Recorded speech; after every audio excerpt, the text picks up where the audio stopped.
এই চোরটাকে যেদিন হাতে নাতে ধরবেন গাছের ডালে বেঁধে রাখবেন, বাকি ব্যবস্থা ভারতীয় জনতা পার্টি করবে। কে সুকান্ত মজুমদার? কে? বিজেপির নেতা। ওর নিজের জেলায় দেখতে বলেন। ওনার দক্ষিণ দিনাজপুরের তপন গ্রাম, সেখানে অশোক সরকার ও গৌতম নামে একজন আছেন, যিনি হচ্ছেন বিজেপির বুথ সভাপতি ছিলেন, মহারাষ্ট্রে কাজ করতে গেছেন শুধুমাত্র বাংলা ভাষায় কথা বলার জন্য, বাঙালি হওয়ার জন্য 7 মাস জেলে থাকতে হয়েছে।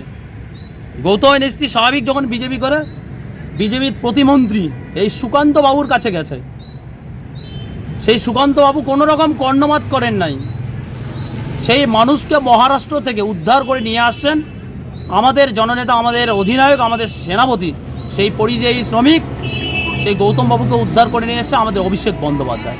আর সেই গৌতমকে উদ্ধার করতে হলো না নিজের জেলার এলাকার মানুষকে, আর ময়নাগুড়ি এসে বড় বড় বাতলা মারছে। আপনার ওই কী নাম, ত্রিপল চোর,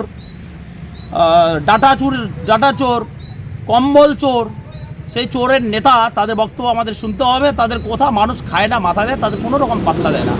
যে নেতারা ট্রেনে কম্বল চুরি করতে যায়, যারা ডাটা করতে যায়, বিশেষ করে 2026-এ ক্যান্ডিডেট খুঁজে পাবে না, তাই ক্যান্ডিডেট ডাটা কোথায় আছে সেটা চুরি করতে হয়, যদি কোনোভাবে তাদের বাড়িতে ভয়ভীতি দেখিয়ে যদি তাদের দলের ক্যান্ডিডেট করে দেয় না। তো সুকান্ত মজুমদার কে? সুকান্ত মজুমদার নিজের জেলা নিয়ে ভাবতে বলুন। আর কী নিদান দিয়েছে?